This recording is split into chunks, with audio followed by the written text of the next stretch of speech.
My life wasn't always messed up. I didn't have the greatest childhood. I started getting high with my parents when I was 17. I hid my family life from what my social life was, as far as my friends who I kept. By the time I was 26, I had my own restaurant and bar. I was fairly motivated that way.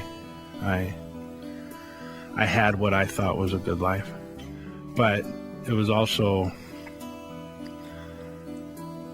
bad for my addiction. I have to say that at 26, I was addicted to alcohol and drugs.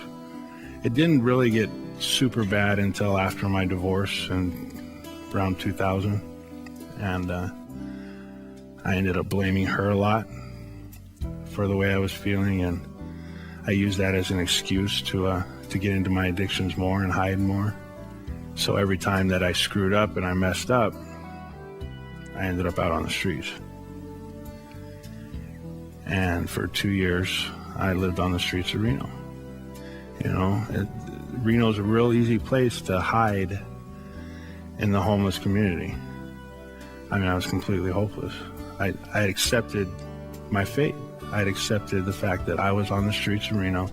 I was an alcoholic, I was a drug addict, and I was okay with that.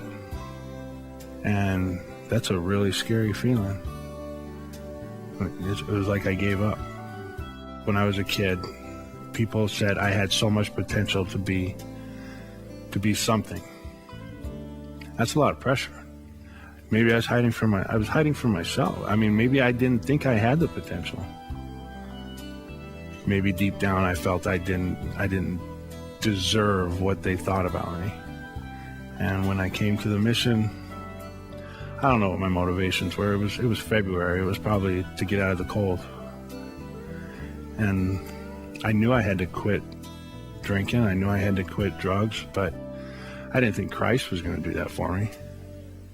I don't know. The thing is I started reading the Bible, and I figured I was going to read the Bible just so I could argue better in class. I wanted something to back it up. And the fact is, when I read the Bible, it's like it was written for me. And every time I break free of one of those things that's holding me back, one of those things that I'm hiding from, my relationship with God gets that much closer. Because I start trusting Him more. I know He's there. I know He's working in my life. And He's bringing these challenges to my life just for that reason. So our relationship becomes closer. As a matter of fact, if I have a couple of weeks where I don't have one of those challenges, I start freaking out a little bit.